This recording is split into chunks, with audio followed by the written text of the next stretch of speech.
Keshet is a big broadcaster in Israel, as well as a very big content distribution development company.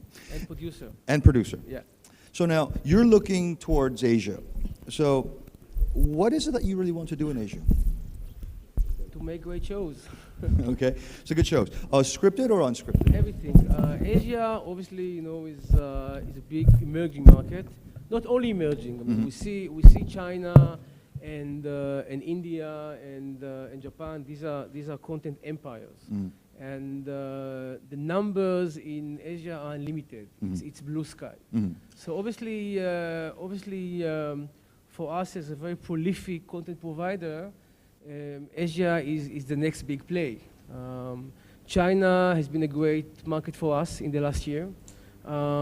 We managed to sell and engage this year with Japan, with Indonesia, with Singapore, with Korea, with China, and more and more.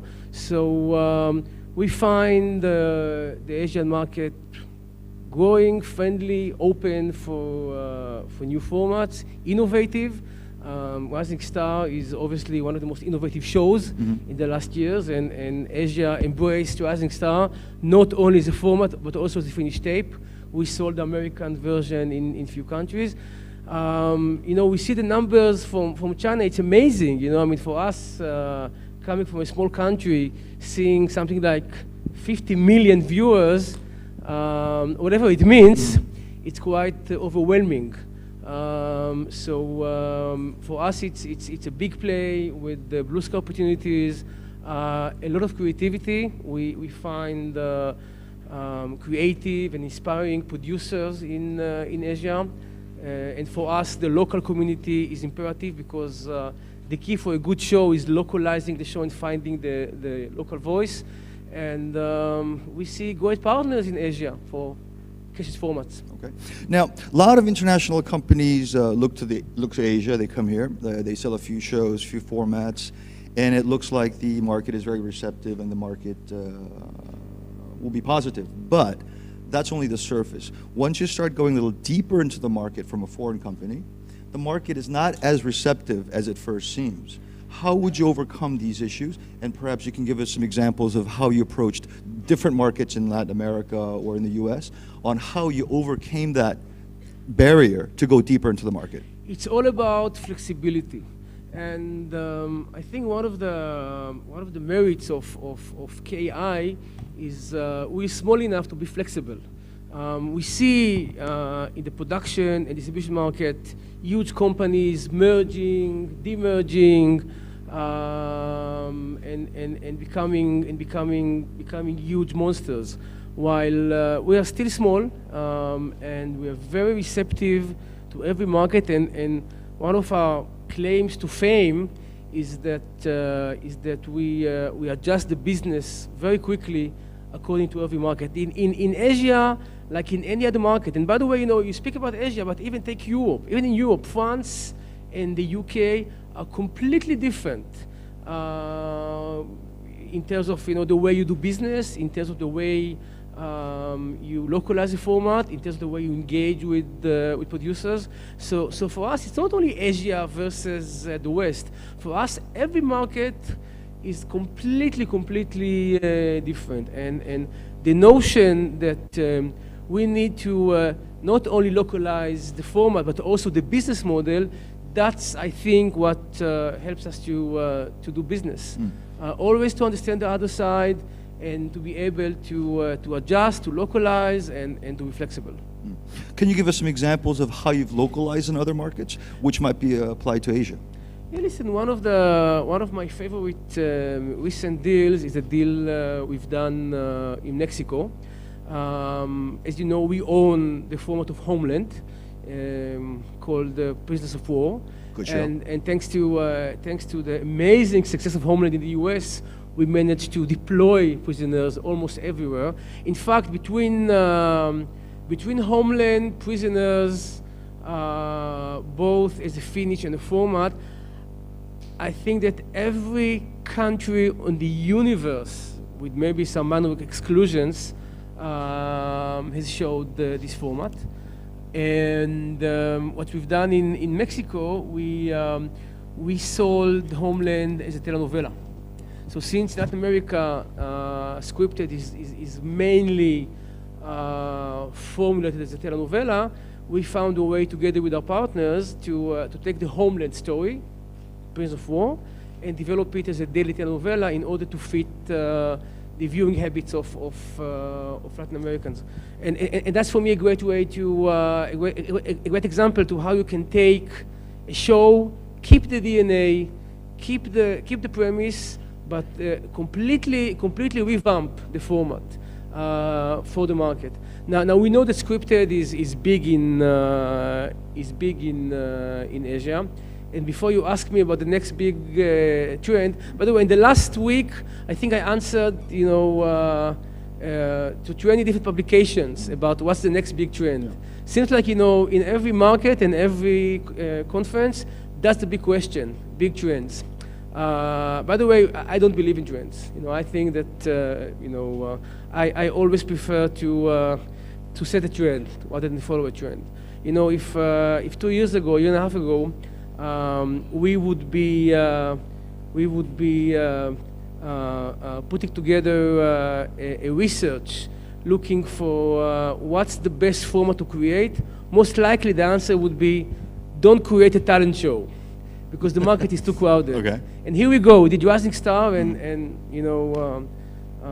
I think it's the fastest selling format ever, with great results. By the way, especially in Asia, China and Indonesia are doing great with Rising Star. So we don't really believe in trends. What we do see is the scripted is picking up everywhere, including in Asia. We see some wonderful talent in India, in China, and Korea. Korea has some amazing talents, and there's no doubt that also other countries will embrace this scripted trend. And for us, obviously, scripted is a great access to the Asian market because of our very prolific scripted slate. Speaking about scripted, the production budgets in Israel, I understand, is quite similar to production budgets, let's say, in Korea or in China. Do you think that gives you an advantage over, let's say, some American-based properties? I think it goes back to flexibility. We believe in flexibility, and as opposed to big studios with very firm and rigid ways to produce, we're very happy to embrace different models and to be friendly also with small budgets. We produce the Israeli Homeland Prisoners for a budget of, I don't know, the catering budget of an American production, less than 200,000 per episode, and the production quality speaks for itself. So yeah, I definitely think that coming from a small country with small budgets, in a way, makes us more receptive to different models and different scales of production. Now, continuing on that, for example, when we talk about selling scripted, perhaps it's not only the script and the idea of the scripted property, but perhaps production know-how and other services. Have you felt or come across any need for that in Asia? When we sell a show, typically it comes also with consultancy. So we always try to do our best to help our partners to produce. But again, our approach is that the clients know better than us. Mm-hmm. No one knows better than a Chinese company how to produce a Chinese show. Same for any other country. So we always try to be helpful, but not too possessive. It's like selling an apartment. Once you sold it, that's it. It's not yours. You can help with the different appliances and answer questions, but it's not ours anymore. So yes, we always try to help, and yes, we try to provide the best assistance. But I don't think we can teach anyone how to produce. Production is very local. in terms of budgets, talents, creativity. So all we can do is just help and make sure that we're being great partners. So then, in the case of scripted, what would the Asian buyers be buying? Is it the idea of the show, or is it more that you're selling? It depends. You know, sometimes it really varies. The first format that was sold from Israel, not from Keshet, was In Treatment. That was famously sold to HBO and to 25 other countries. I think it was one of the first scripted formats to really pick up worldwide. And the first season was sold as is. It was so funny because, you know, in America, not only did they buy the scripts, they bought the opening title. So it was the Israeli show in English. So that's In Treatment as an example. But in terms of our shows, it really varies. And again, it's really up to the producer.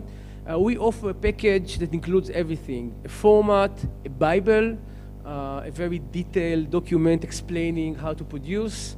And again, you know, the scripts are available. So it's really for the producer to kind of pick and choose what exactly he wants to take from the package. And again, from our perspective, especially with scripted, it's all about, in one hand, keeping the DNA of the show and the story, but also reimagining the show in the local market. So it's this kind of balance.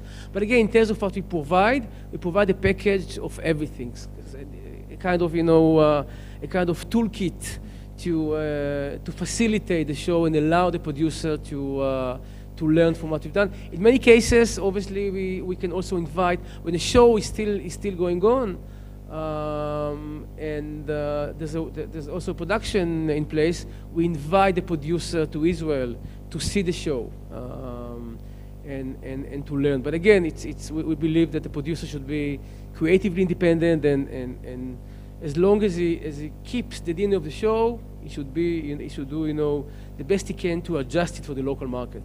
So now, coming to Asia and for you to localize, for example, sticking on the scripted, sometimes the local buyers here need local consultants and local people to help you localize. How do you solve that problem? You mean local? So, for example, Homeland in Asia. Yeah. The buyers need local talent to help you localize that to the Asian market. How do you go about doing that when you don't actually have a physical presence here in Asia? Firstly, you know, we fly quite a lot. So, you know, we like many other global companies, you know, we're very easy on the flights. So even though we're not physically present in Asia, you know, in every given day, there are 5 KI executives traveling worldwide, including in Asia. So I think that the geographical distance is virtual. It's not really an issue. And using technology like Skype and video conferences or aviation, I think we can easily be present. So it's not an issue. And of course, doing business in Asia is always a two-way street. Are there properties or businesses or things from Asia that you feel you can distribute and take out of Asia into other territories? Absolutely, absolutely. We see amazing formats and great creativity coming from Asia. And actually, this MIP, we distributed an Asian, a Chinese format called I'm Not a Star. That we picked up because we really loved it and believed that we can distribute it. And yes, of course, like, I mean, we have a great distribution arm and production companies in the UK and the US, and we're more than happy to source material from Asia, everything from scripted shows to entertainment, and hopefully we'll find more. One of the objectives of this market for us, and it's a call for producers, is also to meet with creators and engage with them. We have a great access to the US and the UK. At the moment, Keshet KI is pretty much one of the biggest non-US sellers in the US. We have 8 shows ordered in the US and many in development. And we need more materials. So we're more than happy to source materials from Asia and bring it to the US, to the UK, and other countries where we have presence. Okay. How about we take some questions from the audience? If they want. Okay. Yes, please. Anil Vanwari from IndianTelevision.com in India. You mentioned India. There's a lot of potential in India. So what kind of partners are you speaking to in India in terms of production and what shows? So we did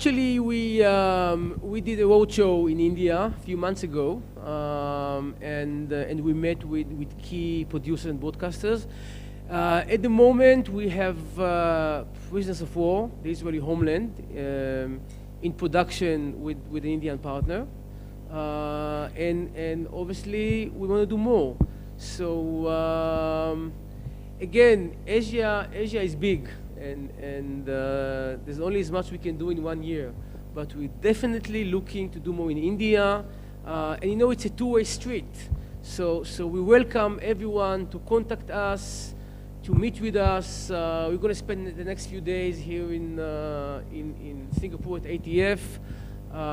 You can reach out to us, by email, by Facebook, by LinkedIn, by phone call, and we're more than happy to find partners. By the way, that's what we do. We find partners. Everything is partnership.